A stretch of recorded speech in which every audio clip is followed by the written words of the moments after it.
بسم الله الرحمن الرحیم. سټوډنټس د نوي لیکچر سره ټاپک ته ریلیټیو اټامیک ماس یو ځل بیا د حشري اکیډمۍ ستاسو سره د نوي ټاپک سره موجود یم او ټاپک ته ریلیټیو اټامیک ماس. ریلیټیو اټامیک ماس څه ته وایي؟ که تاسو وګورئ که نه هر یو څیز موږ څه کوو مجر کوو. لکه څنګه چې تاسو پته وي د هغې لپاره یو سټنډرډ یونټ یو د هغې سره موږ څه کوو د هغه کمپیریزن کو یو څیز مونږ مجر کوو. لکه فار ایگزامپل که مونږ الوګان اخلو مونږ په کیجي کې مجر کوو، که کپړه الو مونږ په میټر کې مجر کوو، که پټرول الو مونږ په لیټر کې مجر کوو. مطلب هر یو څیز چې مونږ اخلو نو هغه مونږ څه کوو د یو سټنډرډ کوالټۍ والا څیز سره د یو سټنډرډ یونټ سره څه کوو د هغې کمپیریزن کوو. دغسې که اوس مونږ ایټم راوالو نو د ایټمونو به مونږ څه کوو کمپیریزن به کوو. نو که اوس دا کمپیریزن مونږ په ګرام کې کوو یا په کیلوګرام کې کوو د ایټم کمپیریزن چې مطلب د ایټم ماس په کیلوګرام کې مونږ ایکسپریس کوو یا په ګرام کې ایکسپریس کوو. نو دا څیز سره امپریډیکل دی ځکه چې دا ډېره سمال یونټ دی او چې دومره سمال یونټ په مونږ په کیلوګرام کې یا په ګرام کې څنګه ایکسپریس کوو. نو د هغې لپاره یو ایټم مونږ د بل ایټم سره څه کوو کمپیر کوو. نو اوس راځو ډیفینیشن له. په ډیفینیشن کې موږ دا خبره کوو چې ریلیټیو اټامیک ماس څه ته وایي. نو موږ وایو چې د ماس اف ون ایټم د ماس اف ون ایټم of an element the mass of one atom of an element. کله چې موږ د یو element سره راوالو یو atom راوالو سره راوالو the mass of one atom of an element compared to the mass of 1/12 of carbon 12 compared to the mass of 1/12 of carbon 12 is called relative atomic mass is called relative atomic mass. relative atomic mass څه شي ته وایي؟ اولنۍ خبره دا ده که نه چې په دې څیز کې مونږ یو ټرم ولیکو هغه ټرم دی 1/12 of carbon 12. که اوس دې ځای ته تاسو وګورئ که نه دې ځای ته 1/12 of carbon 12 ته نو اول مونږ راشو چې کاربن 12 څه شی دی. سټوډنټس که تاسو ته پته وي نو کاربن زموږ سره یو ایلیمنټ دی. څه شی دی؟ کاربن زموږ سره یو ایلیمنټ دی. اوس دا کاربن چې دی که نه مونږ چې لکه څنګه وایو زموږ سره یو کس دی او د هغه بچي دي داسې د دې کاربن څه دي بچي دي. مونږ ورته هغې ته وایو آیسوټوپس. دا په نیکسټ بیا ډسکس کوو چې آیسوټوپ څه ته وایي. خو د دې کاربن 3 آیسوټوپس دي. د خبرې مطلب دا دی چې د 3 څه دي 3 بچي دي. د یو نوم دی کاربن 12 د یو نوم دی کاربن 13 او د یو نوم دی کاربن 14. اوس مونږ څه چلو کړو د دې کاربن د دې 3 بچو نه مونږ یو بچی راواغېستو د هغه نوم دی کاربن 12. څه راواغېستو کاربن 12 او د دې کاربن 12 نه مونږ 12 پارټس جوړ کړل. څو دې جوړ کړل 12 پارټس. دا کاربن 12 نه دی دې مونږ راواغېستو دې په 12 پارټس کې ډیوایډ کړو. په څو پارټس کې ډیوایډ کړو په 12 پارټس کې. دې زه ډیوایډ کوم په 12 پارټس کې. دا د 12 پارټس دي. څو پارټس دي 12 پارټس دي 3 4 5 6 7 8 9 10 11 12. دا اوس 12 پارټس شو. په دې 12 پارټس کې که سټوډنټس تاسو اوس خیال وکړئ نو دا یو پارټ څه دی دا به شیډ کړو. دا یو پارټ به یې څه کړو شیډ به یې کړو. دا کم یو پارټ چې دی که نه دې ته مونږ وایو 1/12 of carbon 12 مطلب د کاربن په 12 حصو کې یوه حصه. څه نوم ورته وایو د کاربن په 12 حصو کې یوه حصه. لکه دا کاربن مونږ کاربن 12 په راواغېستو په څو حصو کې ډیوایډ کړو په 12 حصو کې ډیوایډ کړو. په څو کې په 12 پارټس کې. بیا دا یو پارټ پکې مونږ شیډ کړو. تاسو هر پارټ اخیستی شئ دا هم اخیستی شئ دا هم اخیستی شئ چې کوم پارټ تاسو والی. خو د کاربن په 12 حصو کې مونږ یوه حصه راواغېسته. د کاربن په 12 حصو کې اوس راواغېسته یوه حصه او د دغې یوې حصې سره به اوس مونږ څه کوو کمپیریزن به کوو. لکه د هر یو څیز مونږ په یونیورس کې چې د بل څیز سره کمپیریزن کوو د هغه په مدد سره د هغې څه کوو کالکولیشن کوو.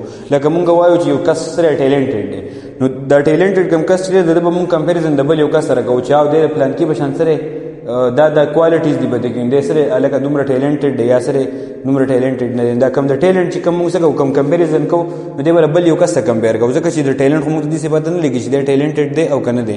نو داسې د هر یو څیز موږ څه کوو د بل یو کس سره کمپیریزن کوو. یا که تاسو په کور کې چېرته څوک خوراک مراک تیاروي او موږ په هغې کې تاسو اورېدلي چې پلانکی څه کوي ښه څیزونه پخوي او بل څه کوي ښه څیزونه نه پخوي یا د هغه دا کوم څیز چې پخ کړی بریاني پخ کړی یا بل یو څیز پخ کړی دا ډېر ښه پخ کړی. نو که تاسو خیال کړی د هغې موږ د خاص یو کس سره کمپیریزن کوو یا د خاص یو برینډ سره کمپیریزن چې او د ده په شان دې څه کړی د فوډ پریپریشن کړی د داسې یو خوراک تیار کړی. نو د هر یو څیز موږ څه کوو کمپیریزن کوو د بل څیز سره. دغسې د ایټمونو موږ څه کوو کمپیریزن کوو د ماس کالکولیشن دپاره د بل یو ایټم سره.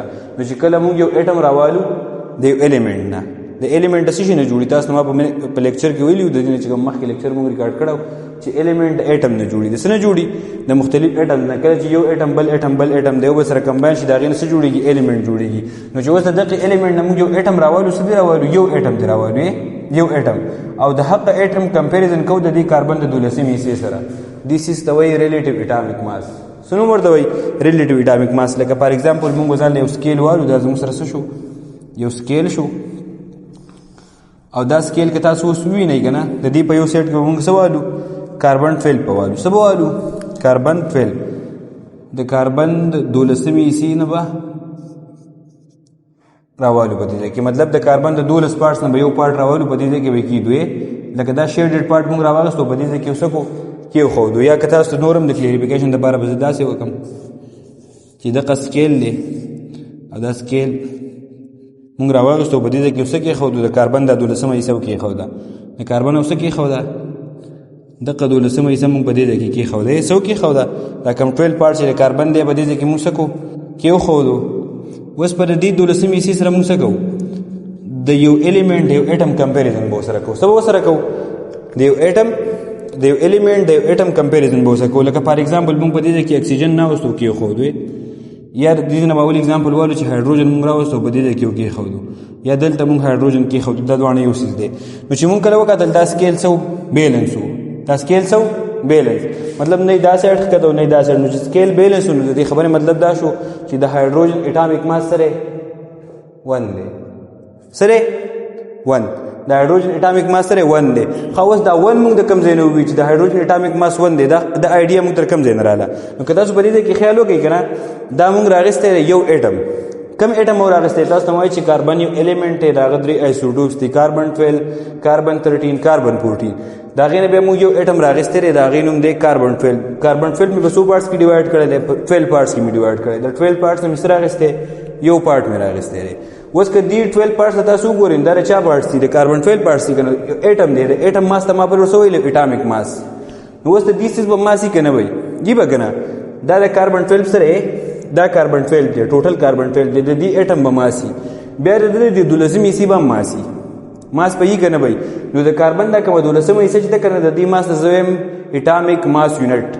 د کاربن د 12مې حصې ماس ته موږ څه نوم وایو؟ اټامیک ماس یونټ ورته وایو. د کاربن د 12مې حصې ماس ته وایي اټامیک ماس یونټ. څنګه چې د دې ایټم ماس دی داسې به د دې حصې د دې حصې، مطلب چې کم یو پارټ تاسو حلوئ د هغې پارټ به هم صحیح ماس به وي، او دغې ماس ته وایي اټامیک ماس یونټ. نو موږ د دې وجې وایو چې د هایډروجن اټامیک ماس یونټ سره 1 AMU اټامیک ماس یونټ دی. پوهېږئ تاسو؟ اوس د هایډروجن د اټامیک ماس چې 1 AMU دی، دا آیډیا موږ د کوم ځای نه واخیسته؟ د دې سکیل نه، چې مطلب دا سکیل بیلنس و. نو دې وجې مونږ ووایو چې د کاربن د 12مې حصې د ماس سره د هایډروجن ماس برابر و. نو مونږ ووایو چې د هایډروجن ماس سره 1 AMU دی. سره 1 AMU. بیا مونږ داسې چلو چې بل یو سکیل او راواخیستو، یا دا شته سکیل دی، او په دې کې مونږ څه واخیستو؟ په دې کې مونږ واخیستو اکسیجن واخیستو. څوک واخیستو په دې کې چې اکسیجن کله مونږ واخیستو که نه، او دلته مونږ څوک اخیستی و؟ دلته مونږ اخیستی و د کاربن د 12مه حصه واخیستې وه. څه واخیستې وه؟ د کاربن 12 په څه اخیستی و؟ دا پارټ په دې ځای کې اخیستی و.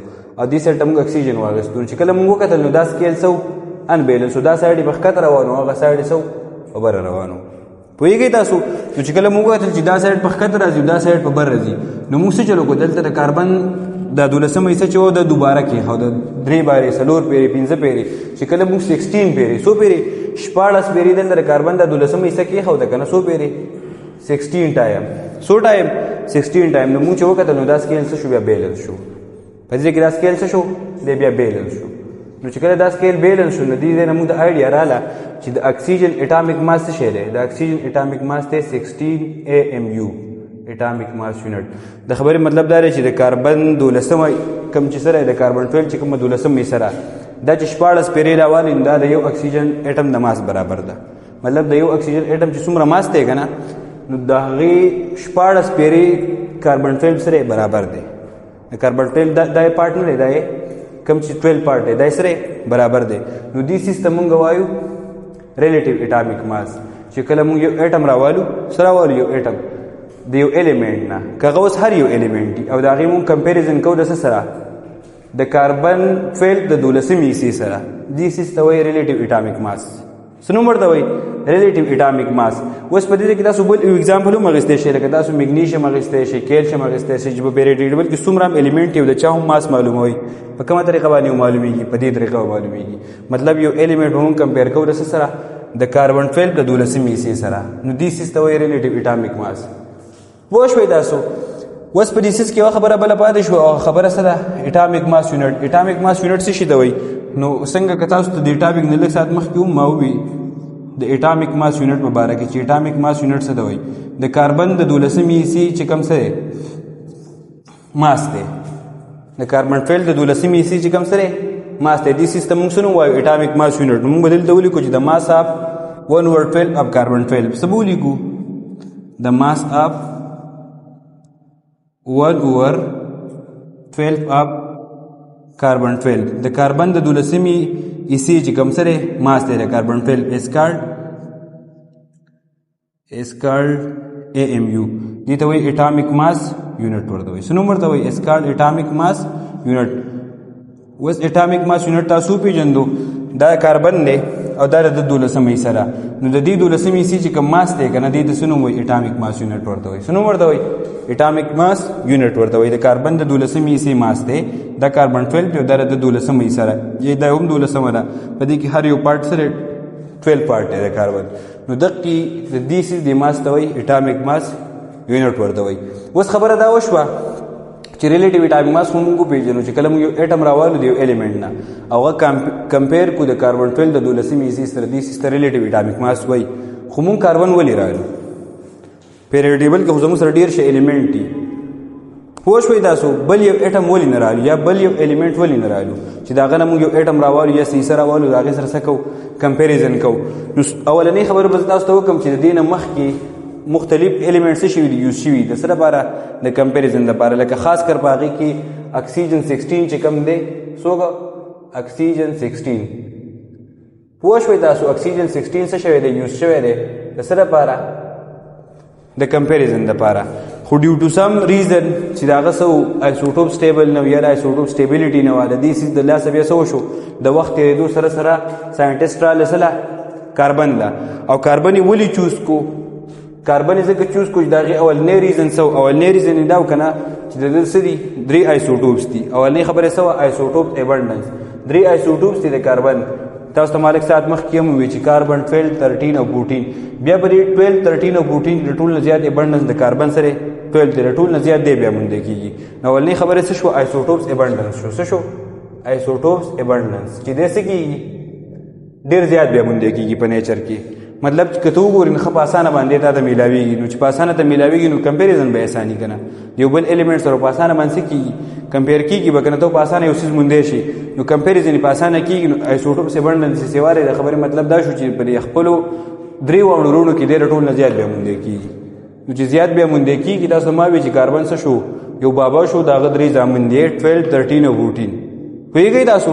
نو اوس دا یو کم بچوړی چې د دې بابا دی که نه دا زیات بیا موندی کېږي آیسوټوپس ایبنډنس یې سیواری په هر ځای کې دی چې خوځې جدی پوه شوئ تاسو.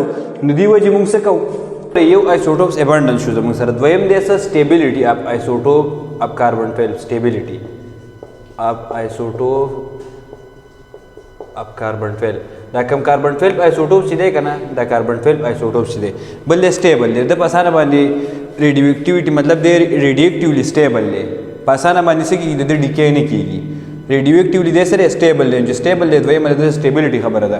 یو دا شو چې د ده آیسوټوپ ایبنډنس ډېر زیات سیواری دویمې خبره څه شوه چې دی سټیبل دی سټیبلیټي سره سیواری دې وجې موږ دی چوز کړی دی چې دی موږ څه والو سټینډرډ والو.